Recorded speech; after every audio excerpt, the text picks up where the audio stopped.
그 인터넷이나 아니면은 여러 신문 기사를 이제 보면 이제 칼럼에 가끔씩 이제 떠오르는 옛날 이야기가 있습니다.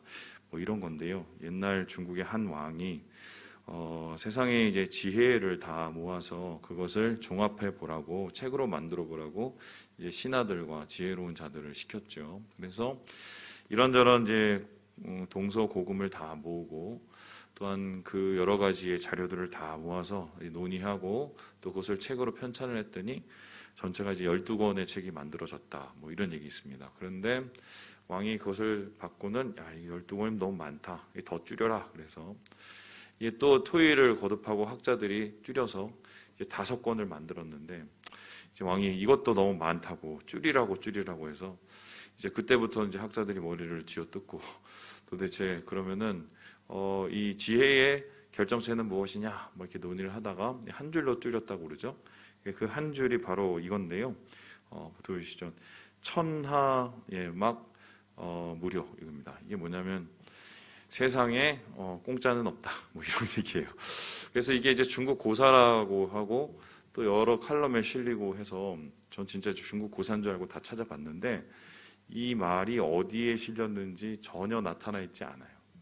그러니까 아마 이건 떠도는 얘기인 것 같고요. 아마 이것의 신빙성을 더하기 위해서 뭐 중국의 고사성어를 이렇게 갖다가 얹어놓은 게 아닌가 싶긴 한데 그런데 뭐 이 이야기가 그럼에도 불구하고 계속해서 회자되고 있는 이유는 세상에 있는 이치들과 많이 맞아떨어지기 때문이 아닐까 싶습니다. 실제적으로 1976년에 이 노벨 경제학상을 받은 분이 있는데요. 이게 이제 이 프리드만이라는 분이 있었어요. 이 밀턴 프리드만이라는 교수가 이분이 미국의 거시 경제학자였는데 어느 날 이런 책을 한 권 냅니다. 이게 뭐냐면요. There's no such a thing as a free lunch. 넘겨주세요. 이걸 풀어보면은 세상에 공짜 점심은 없다. 뭐 이런 책을 냈어요. 그래서 이제 사람들에게 이제 설득력을 가지게 되었는데요.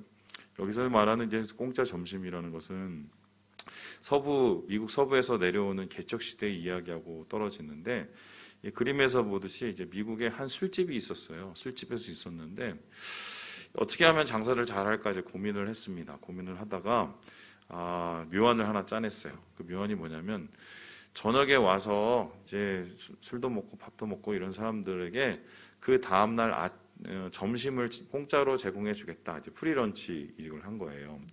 그런데 어떻게 되냐면은 사람들이 공짜 점심이라는 말을 듣고 저녁에 이제 손님들이 모이기 시작하고 장사가 너무 잘 된 거예요. 근데 웃긴 거는 실제적으로 그 다음 날 공짜 점심을 먹으러 온 사람은 전체의 절반도 안 됐대요. 그러니까 이 사람은 가격에 점심값까지 다 붙여서 사람도 받고 많이 팔고 그리고 돈도 벌고 뭐 이런 상황이 되는 거죠. 공짜 점심이라는 말은 없다. 뭐 바르고 이 얘기를 이제 프리드만 교수가 하고 있습니다. 지금 이 대통령 내정자가 이 위에 올라가기도 전에 지금 말이 엄청 많죠. 그 이야기 중에 가장 큰 게 뭡니까? 병사 월급 200만 원 준다고 그랬다가 지금 갑자기 입 싹 닦았죠. 그리고 부동산 정책 풀어준다고 했다가 또 갑자기 또 싹 닦았죠. 여가부 폐지한다고 얘기했다가 그것도 입 싹 닦았죠. 그리고 여러 가지 선심성 공약들 다 얘기했다가 입을 다 지금 좀 줄이거나 닦고 있어요. 결과적으로 우리는 알았죠. 그거 다 하면은 나라 경제가 제대로 있겠어요? 이분도 아마 그런 공약하면서 지킬 거라고 생각은 안 했을 것 같고요. 사실 이것은 무슨 뭐 국민의힘에서 되던 민주당에 대해서 되던 똑같은 얘기였어요. 말도 안 되는 이 공짜 점심 이론을 한 건데요. 이것의 속은 또 우리도 참 문제가 있습니다. 계속해서 우리 마음에 공짜 점심 그리고 세상의 공짜 그리고 수고 없는 문 열매를 바라는 그 마음이 우리 안에 있고요.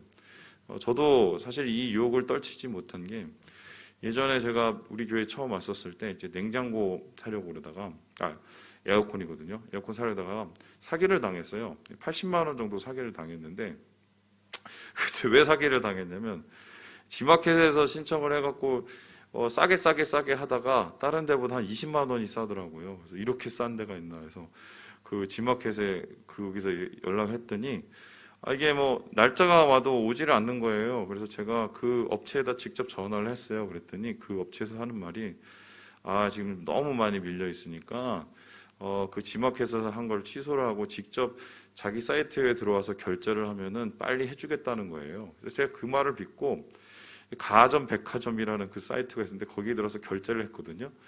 결제를 하고 나서 3일 만인가 그 사이트가 없어졌어요.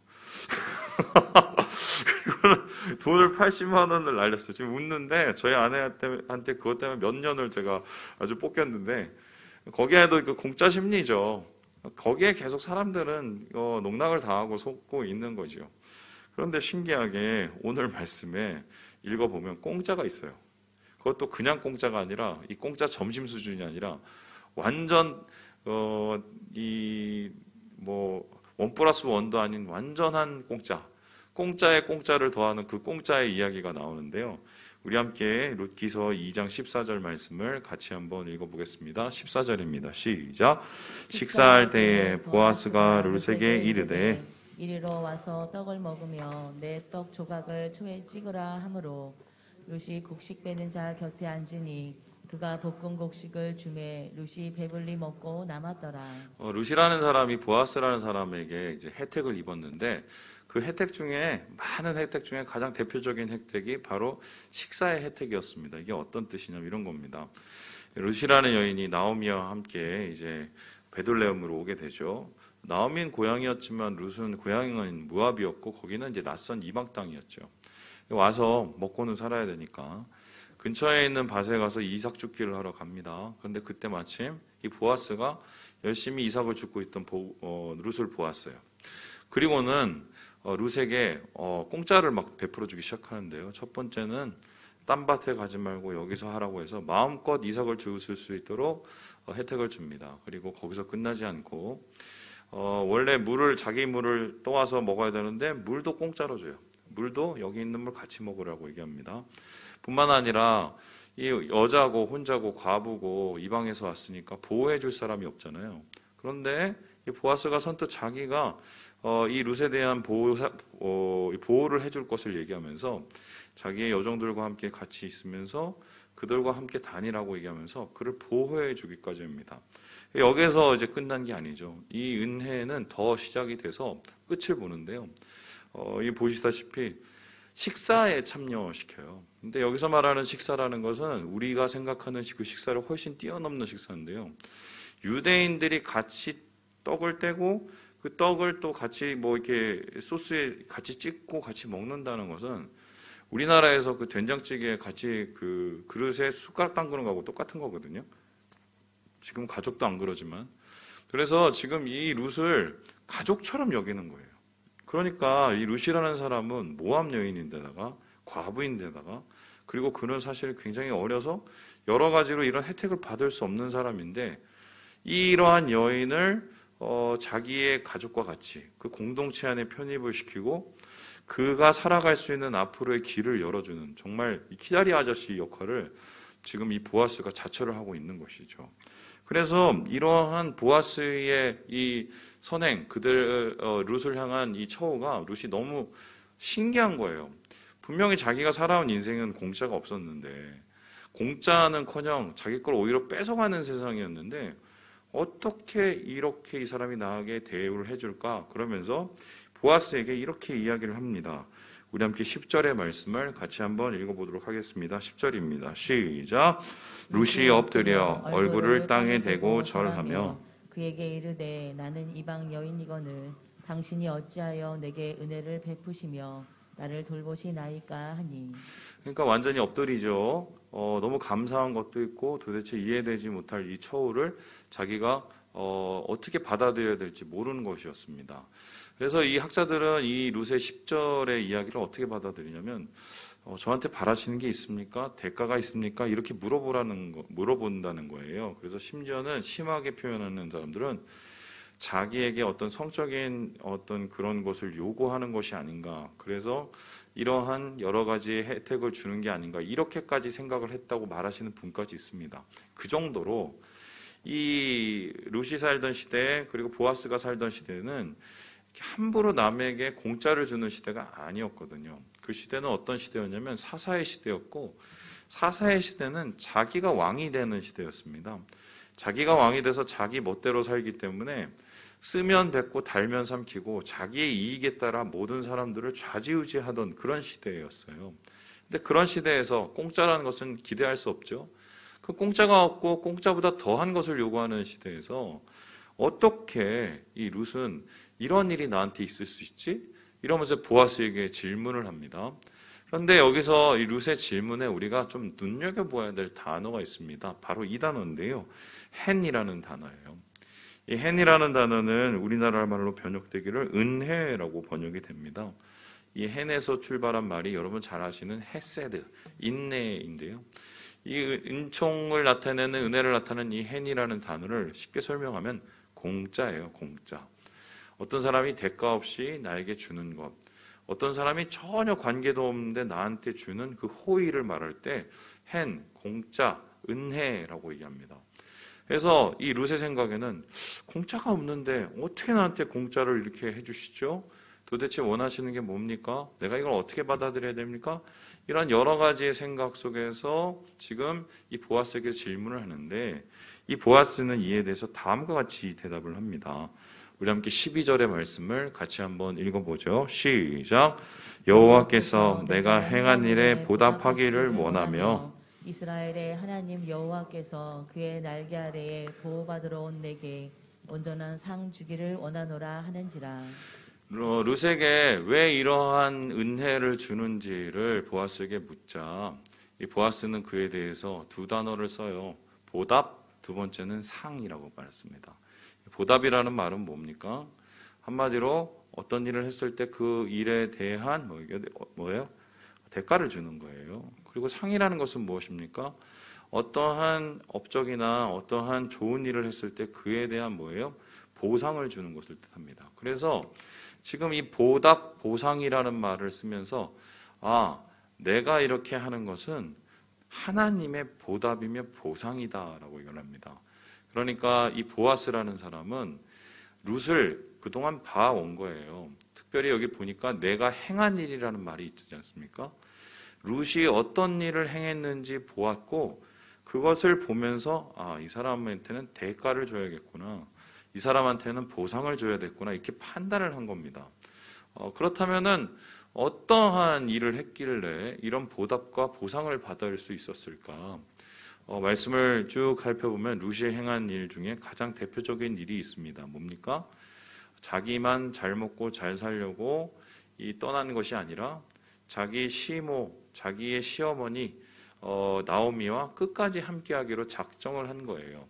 그리고 끝까지 함께하기로 작정을 한 것에서 끈 것이 아니라 심지어 자기의 고향과 자기의 조국을 떠나서 생판 알지 못하는 남의 나라까지 가게 됩니다.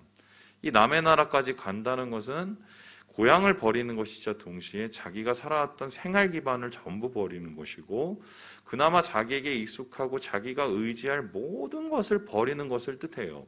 심지어 이 어떤 나라에서 당시에 다른 나라로 돌아간다는 것은, 그것은 자기가 섬기는 신을 버리고 그 땅에 있는 새로운 것을 내가 받아들이기로 작정할 만큼 굉장한 큰 결단이 필요한 것이었습니다.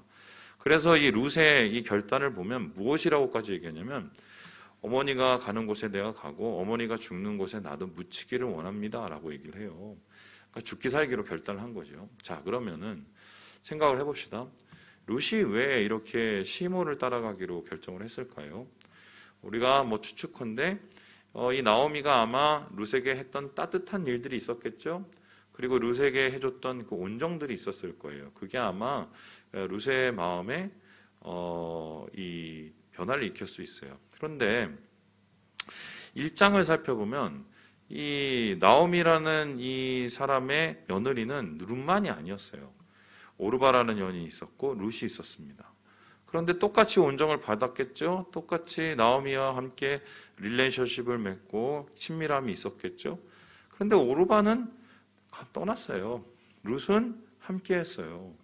그러면 룻과 오르바의 그 차이점은 무엇인가 생각을 해보면, 룻이 가나안에 도착해서 베들레헴에 도착해서 제일 먼저 한 게 뭔지를 보면 압니다.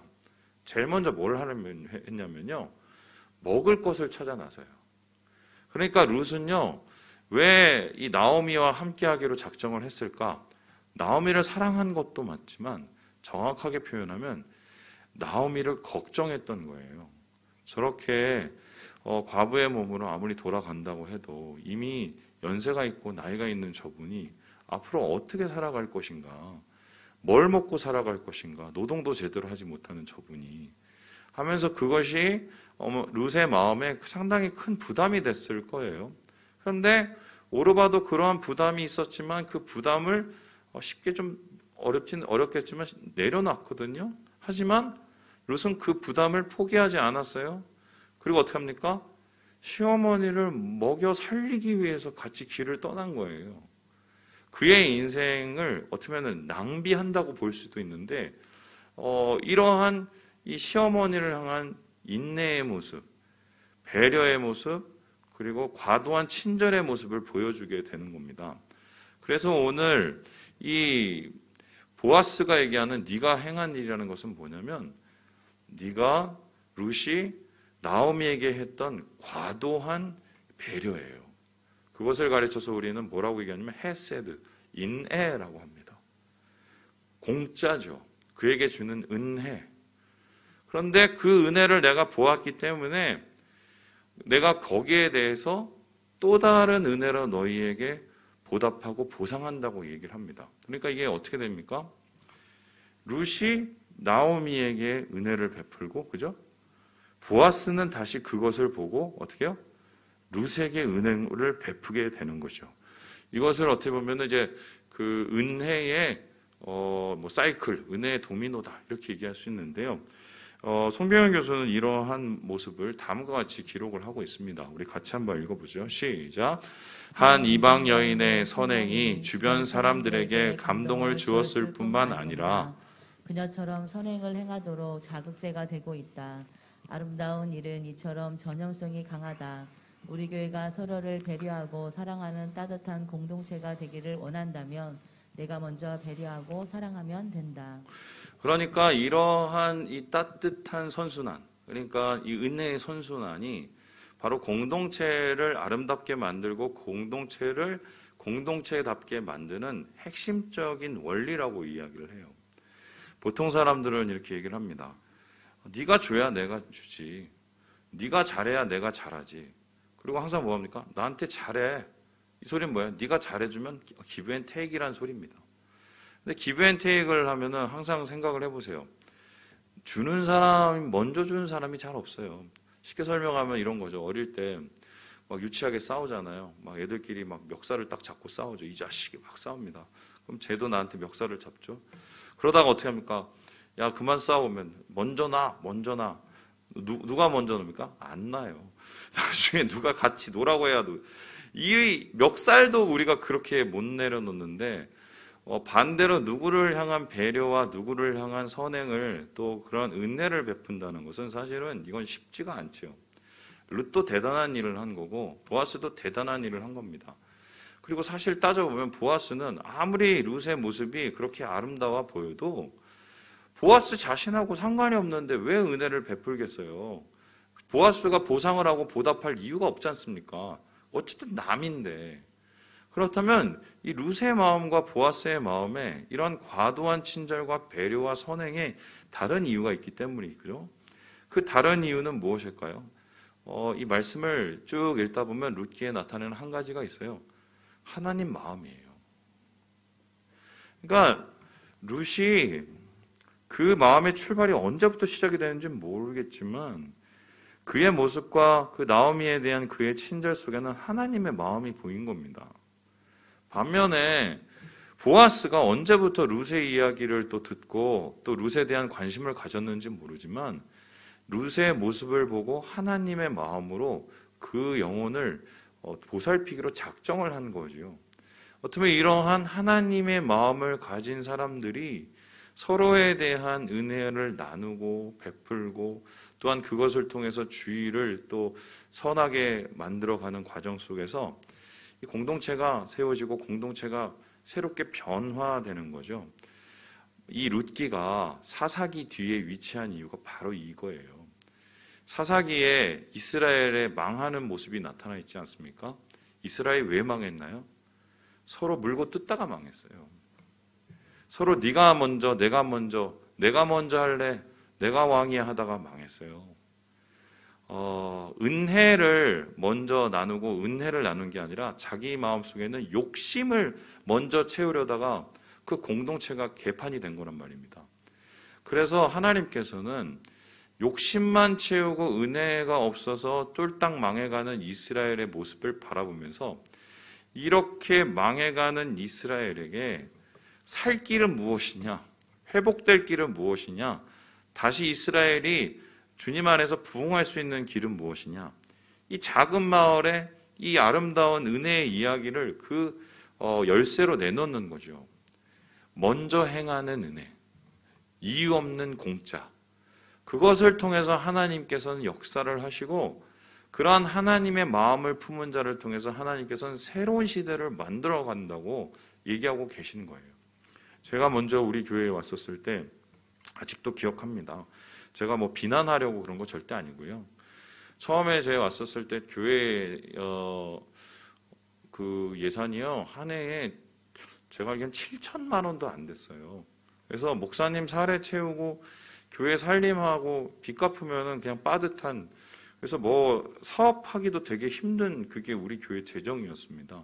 근데 그런 상황 속에서 처음에 여기 여러분 앉아 계시는 이쪽에 여기가 화장실이었고요. 여기가 원래는 창고였어요. 창고였는데 그때 그 창고에다가 함께 여기 리모델링 하자고, 그래서 이 마을 분들 위한 이제 카페 만들자고 해서 지금 만들었습니다. 마을 분들이 뭐 실제로 많이 오시지는 않았죠. 이제 그때 이제 그거 시작을 했었을 때 어떤 분이 저한테 왔어요. 목사님, 우리 교회는 그럴 이 여유가 없어요. 돈이 없어요. 이렇게 얘기를 했어요. 제 자랑하는 거 아니에요. 그냥 들으세요. 어떻게 할까? 이게 이대로는 안 될 것 같아서 기도를 하는데 하나님이 차를 팔으라고 하셔갖고 팔던 차를 팔았습니다. 그걸 헌금을 했어요. 그게 또 씨앗이 되니까 그 주위에 있는 분들이 또 이렇게 마음을 움직이셔서 모아주셔서 그 돈으로 리모델링하고 돈이 남았어요. 그 남은 돈으로 그때 뭘 했는지 여러분 기억하시는지 모르겠지만 쌀똥 만들었습니다. 그 쌀똥 만들 때 우리 성도님들이 그때 얘기를 했어요. 아니 이거 공짜로 퍼가는 거 하면 이거 뭐 하겠냐고, 이거 이상한 사람들이 다 가져간다고. 그래서 그때 우리 저 당회를 하면서 이제 마음을 모았죠. 그랬어요. 이상한 사람이 가져가도 교회가 뭔가를 베풀 수 있다는 걸 좀 보여줬으면 좋겠다고. 그래서 그걸 시작했어요. 거기에서 끝난 게 아니죠. 그 후에 이제 뭔가 우리 지역에 있는 분들을 위해서 뭘 할 수 있을까 고민을 하다가, 여러분 기억하십니까? 옛날에 빵을 한참 돌렸어요, 저희가. 그 빵도 어떻게 시작이 됐냐면, 기도를 하고 있는데 여기 식사가 좀 어려우신 분들이 있어서 이분들을 위해서 뭘 할 수 있을까 했더니 빵 같은 거가 낫겠다 이런 생각을 했어요. 그런데 그렇게 하나님 앞에 기도를 하는데 아직도 기억해요. 2주인가 후에 전혀 알지 못하는 분이 저한테 연락이 왔어요. 쌀도 그렇게 쏜 거거든요. 그랬더니 우리 교회에 빵을 주시겠다는 거예요. 그래서 얼마나 빵을 주시려나. 그 다음 주에 빵이 왔는데요. 200개가 왔어요. 200개를 가지고 소분을 해서 여기 외미마을 돌리고 또 저쪽 전자마을 가서 돌리고, 그때 막 돌리기 시작하고 막 그랬었을 때 우리 교회 한 성도님이 외미에 오래 살고 계셨던 외미 전문가셨죠. 그분이 저한테 그랬어요. 목사님 이래봤자 다 소용없다고. 그래서 왜요? 그랬더니 저 사람들 받고 교회 안 온다고. 저 해봤자 다 쓸데없는 짓이라고. 그래서 제가 그 집사님한테 얘기했습니다. 왜 그러면 그게 못된 분들하고 왜 같이 사시냐고 제가. 그래서 제가 뭐 그냥 지나서 하는 얘기지만 나중에 한 2, 3년 지나니까 그분이 앞장서서 돌리더만요. 그 전에 제가 교회 오기 전에 교회가 막 욕을 먹었어요. 마을에서 이분 저분한테 욕 많이 먹었어요. 이유는 잘 모르겠어요. 하여튼 욕을 먹었어요. 근데 원래 교회는 가만히 있으면 욕 먹어요. 뭘 해야 욕을 안 먹어요, 교회는. 근데 그때 이제 장로님이 했던 말이 있어요. 뭐라고 그랬냐면, 이게 돌리면 돌아온다고. 그런 얘기를 했었거든요. 저는 솔직히 이제 돌리면 돌아온다는 생각은 전혀 안 했습니다. 사람은 저는 잘 안 믿거든요. 근데 나중에 어떤 일이 있었냐면, 여기 이 성전이 어떻게 세워지는지 여러분 아시죠? 사람 손으로 이게 올렸어요. 원래는 이제 뭐 기중기도 가지고 뭐 이렇게 포크레인도 하고 해야 되는데, 여기가 무슨 공사가 할 수가 없는 지역으로 묶여져 있어갖고, 저희가 어쩔 수 없이 그냥 조용하게 공사를 해야 돼갖고, 사람 손으로 허물고, 사람 손으로 다시 다 졌어요. 이걸 다 철근하고 사람 손으로 올렸어요. 몽골에서 오신 분들이. 근데 그때 누가 교회를 신고를 하거나, 교회에 대해서 나쁜 말을 하거나, 나쁜 얘기를 했었으면, 아무런 문제가 없는 공사도 문제가 생기는 게 이게 교회 공사거든요. 그런데 신기하게 저희 교회 다 짓기까지 민원도 하나도 없고, 그리고 주변에 있는 아무런 문제도 생기지 않았어요. 신기했던 거예요. 그런데 어떤 분이 지나가면서 그 얘기를 하시더라고요. 목사님 교회 지으세요? 예, 잘 지고 있습니다. 잘 지세요. 교회 마을 분이세요. 그래서 제가 물었어요. 아니, 근데 좀 시끄럽지 않으세요? 그랬더니 그분이 저한테 그러시더라고요. 그동안 교회가 한 개 있는데 뭘 이거 가지고 그러냐고. 저한테 그러셨어요. 마을 분이셨어요. 돌아가셨어요, 지금. 그때 제가 느낀 거 하나가, 정말 세상에 공짜가 없다. 제가 말하는 공짜는 반대예요. 하나님께 드리는 거에는 절대 공짜가 없구나. 주님이 그걸 보고 계시고, 내가 이유 없는 누군가에 베푸는 이 공짜, 그리고 누군가에 베푸는 은혜로운 그런 처사들, 하나님이 기억하고 계시기 때문에 그것을 통해서 하나님이 어쩌면 우리를 보상해 주시고 보답해 주시려고 세고 계시는 것 같아요. 제가 볼 때는. 그래서 오늘 이 룻기를 보면은 이런 하나님의 보상과 보답들이 일어나서 룻도 살고 보아스도 살고 베들레헴도 살아나고, 그리고 이 마을에서 태어난 이 룻의 자녀들이 나중에는 이 무너진 유대와 이스라엘을 살리는 일이 나타나요. 그게 바로 다윗입니다. 그래서 저는 오늘 이 말씀 보면서 그런 생각이 지난주부터 계속 들었는데, 그때 좀 감동이 다시 일어났으면 좋겠다. 저도 좀 솔직히 지쳤어요. 한 8년 하니까 왠지 모르게 뭐 이런저런 일을 겪고 좀 사람을 못 믿을 일을 몇 번을 겪으면서 제가 좀 마음이 좀 많이 다쳤어요. 근데 제가 말씀 준비하면서도 주님에게 공짜는 없는데 그때 그 마음이 좀 다시 회복되도록 하나님 함께 해달라고 제가 기도를 했거든요. 그렇습니다. 세상에는 공짜가 없을지 모르겠지만 주님은 우리에게 은혜로 공짜로 자신의 몸을 주신 것이고 구원을 주신 것이고, 그리고 이 세상에 우리가 은혜를 위해서 살아가는 사람들을 주님 기억하고 계시는 거죠. 우리 히브리서 11장 6절의 말씀을 같이 한번 읽어보도록 하겠습니다. 읽어보죠. 시작. 믿음이 없이는 하나님을 기쁘시게 하지 못하나니, 하나님께 나아가는 자는 반드시 그가 계신 것과 또한 그가 자기를 찾는 자들에게 상 주시는 이심을 믿어야 할지니라. 히브리서 11장의 결론이지요. 믿음은 무엇이냐? 하나님을 기쁘게 하는 것이다. 근데 하나님을 기쁘게 하면 어떻게 되느냐? 하나님이 상 주신다. 하나님을 기쁘게 한다는 것은 하나님이 살아계신다는 것을 믿는 거고, 하나님이 살아계시는 걸 믿고 하나님의 모습으로 살아가려는 사람들이죠. 은혜를 베풀려고 포기하지 않는 자들인데, 하나님께서는 그들을 위해서 하나님께서는 상을 주시고 보상과 보답을 주신다. 그것이 오늘 이 룻기의 이야기하고 이렇게 겹치고 있죠. 제가 오늘 말씀을 이렇게 마무리하려고 하다가 한 가지 좀 더 발견한 게 있었어요. 이제 그게 뭐냐면, 룻이 이제 보아스로부터 이런저런 호의와 은혜를 받잖아요. 이런저런 호의와 은혜를 받을 때, 자, 제가 한번 질문을 해보겠습니다. 뭐 예를 들어서 뭐 이삭도 많이 죽게 해줘요. 공짜로 뭐 밥도 줘요, 물도 줘요, 다 했어요. 보아스가 준 친절과 호의와 은혜 중에 룻이 가장 감사했던 건 뭘까요? 뭐였을 것 같아요? 대하나 뭐였을 것 같아요? 몰라?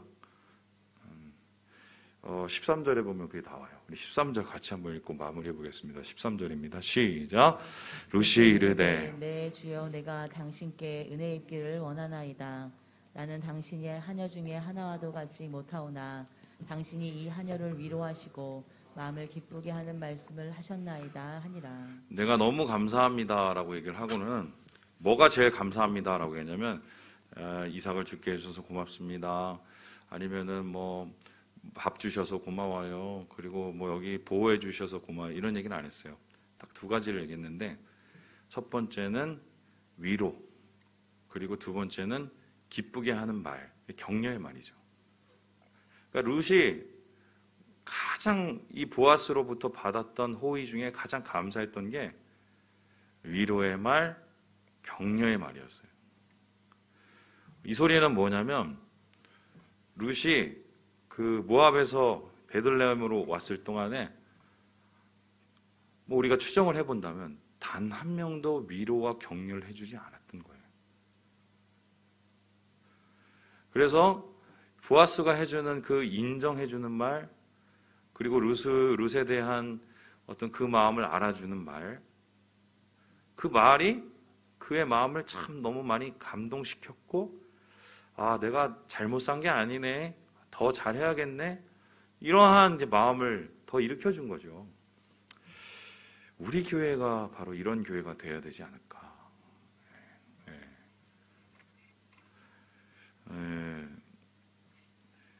위로하고 격려하는 거는 한이 없어요. 넘치는 게 없어요. 많이 위로하고 많이 격려할수록 더 좋아지지 나빠지는 건 없어요. 위로와 격려를 많이 받는다고 사람이 교만하게 되진 않아요. 제가 해보니까 더 힘을 내죠. 칭찬은 뭐 고래도 춤추게 한다고 하잖아요. 주님 안에서의 위로와 격려가 끊이지 않는 공동체, 그것을 통해서 공짜를 서로 주고받고 그 공짜를 더 키워나가는 은혜의 공동체, 그게 참 우리의 교회였으면 좋겠다. 사랑하는 형제 자매 여러분, 주님 안에서 이러한 하나님의 은혜를 바라보시면서 오늘 이 시간 주님 앞에 기도할 때 하나님 이 은혜가 더 크게 자라나게 하여 주시옵소서. 우리 교회가 이 은혜 가운데 더 가까이 가게 하여 주시옵소서. 우리 같이 기도함으로 주님 앞에 나아가기를 주님의 이름으로